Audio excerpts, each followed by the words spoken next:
আসসালামু আলাইকুম প্রিয় ভাই এবং বোনেরা, আপনাদের জন্য আমার আজকের কিছু কথা রয়েছে। বিশেষ করে যাদের পিতামাতা বেঁচে আছে তাদের জন্য আমার কিছু কথা, এবং যাদের পিতামাতা বেঁচে নেই তাদের জন্য আমার এই ভিডিওটি। প্রিয় ভাই এবং বোনেরা, আপনাদের যাদের পিতামাতা বেঁচে আছে অবশ্যই আল্লাহর কাছে শুকরিয়া আদায় করুন। পিতামাতা হলো পৃথিবীর শ্রেষ্ঠ সম্পদ, যেটা কোনো অর্থের বিনিময়ে পাওয়া যায় না। তাই আপনাদের যাদের পিতামাতা উভয় বেঁচে আছে বা উভয়ের একজন বেঁচে আছে, অবশ্যই তাদের সাথে আপনারা ভালো ব্যবহার করবেন এবং তাদের ভরণ পোষণের দায়িত্ব সম্পূর্ণ আপনাদের উপর। যদি কোনো পিতামাতা বৃদ্ধ হয়ে যায় তখন তার দায়ভার সম্পূর্ণই সন্তানের উপর চেপে আসে। কারণ পিতামাতা যতদিন বৃদ্ধ না হয়, যতদিন নিজের শরীরকে তারা ক্লান্ত মনে না করে, ততদিন তারা নিজেরাই নিজেদের রুজি ভরণ পোষণ করে। তাই আমি আপনাদের সবাইকে অনুরোধ করব, প্রিয় ভাই এবং বোনেরা, আপনাদের ঘরে যদি পিতা মাতা উভয়ের দুইজন বেঁচে থাকে তাহলে আলহামদুলিল্লাহ, এবং উভয়ের যে কোনো একজন বেঁচে থাকলে অবশ্যই তাদের সাথে আপনি ভালো ব্যবহার করুন। আর যদি কোনো ভুলক্রমে তাদের সাথে আপনার খারাপ ব্যবহার হয়েও থাকে তাহলে আপনারা তাদের কাছে ক্ষমা চেয়ে নেন।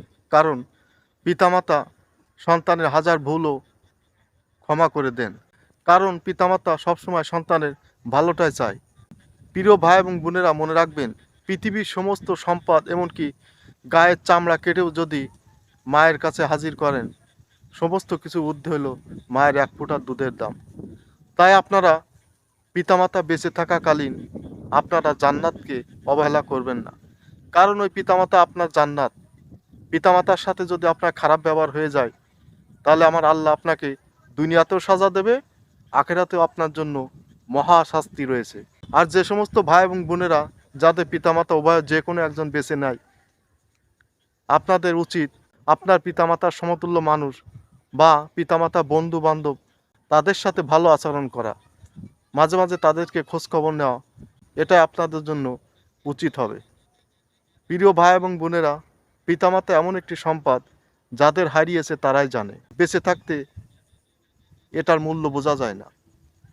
যদি পিতামাতার সাথে খারাপ ব্যবহার হয়েও থাকে, রাতের বেলায় মায়ের পাশে বসে, বাবার পাশে বসে দুই হাত দিয়ে পাটা ধরে বলবেন, আমি অপরাধ করেছি, মা আমাকে ক্ষমা করে দেন। ইনশাল্লাহ দেখবেন ওই মুহূর্তে আপনার মা, আপনার বাবা আপনাকে ক্ষমা করে দেবে। এবং আপনি চেষ্টা করবেন আপনার রুজি হিসেবে সমস্ত ভালো যে খাদ্যগুলো আপনার পিতামাতাকে খাওয়ানোর জন্য। কোনো কাজে যাওয়ার আগে পিতামাতার কাছে দোয়া চাবেন। পিতামাতা এমন একটি মূল্যবান সম্পদ, আপনার মা, আপনার বাবা যদি আপনার জন্য দুই হাত তুলে দোয়া করে দেয়, আপনার নসিব খুলে যাবে। অর্থ সম্পদ, গাড়ি বাড়ি সবই হয়ে যাবে। আর যদি পিতামাতা একবার শব্দটি উচ্চারণ করে, আপনার জীবন বরবাদ হয়ে যাবে। প্রিয় ভাই এবং বোনেরা, তাই আমি এই ভিডিওটি বানানোর উদ্দেশ্য এটাই, আপনারা আপনাদের পিতামাতার সাথে সবসময় ভালো ব্যবহার করবেন। কখনো ককরোট ভাষায় তাদের সাথে কথা বলবেন না, কখনো তাদেরকে ধমক দিবেন না। আর যদি বৃদ্ধ হয়ে যায়, একটু ভুল হবে, আপনারা তাদেরকে ভুলকে সংশোধন করে নেবেন।